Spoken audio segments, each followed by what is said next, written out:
আসসালামু আলাইকুম, কেমন আছেন সবাই? আশা করি ভালোই আছেন। আজকে আমরা কথা বলবো Redmi K90 Pro Max ফোনটি নিয়ে।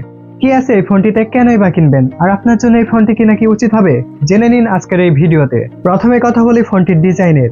এই ফোনটির ওজন প্রায় 218 গ্রাম। পিছনের গ্লাস ফিনিশিং এবং frame aluminium, full premium feel, তবে স্লিপারই হতে পারে, তাই কেস লাগানো বুদ্ধিমানের কাজ। এই ফোনটিতে পেয়ে যাবেন 6.9 ইঞ্চির LTPO AMOLED ডিসপ্লে, সাথে 120 হার্জ রিফ্রেশ রেট। ভিডিও বা গেমিং একদম স্ট্রং হবে। রেডমির এই ফোনটির ভিতরে আছে স্ন্যাপড্রাগন 8 Elite Gen 5 চিপসেট এবং 12GB র্যাম ও 256GB স্টোরেজ। হ্যাঁ, হেভি গেমিং ও সবকিছু সহজেই করতে পারবেন, তবে দীর্ঘ গেমিং সেশনে একটু গরম হতে পারে। ফোনটিতে ক্যামেরা হিসাবে পেয়ে যাচ্ছেন main 50MP, telephoto 50MP, ultrawide 50MP।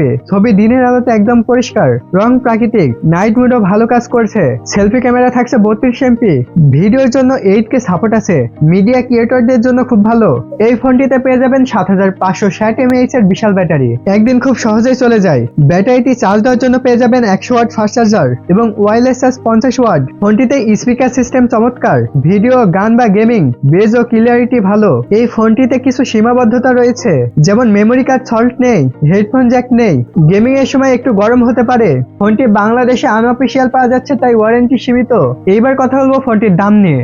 বাংলাদেশে আনঅফিসিয়াল 12GB র্যাম ও 256GB স্টোরেজের এই মডেলটি বর্তমানে পেয়ে যাবেন প্রায় 85,000 টাকার আশেপাশে। যদি ভালো গেমিং করতে চান, ভালো ক্যামেরা চান, কম বাজেটের মধ্যে, তাহলে হতে পারে এই ফোনটি আপনার জন্য। তাহলে এই ছিল আজকের রিভিউতে।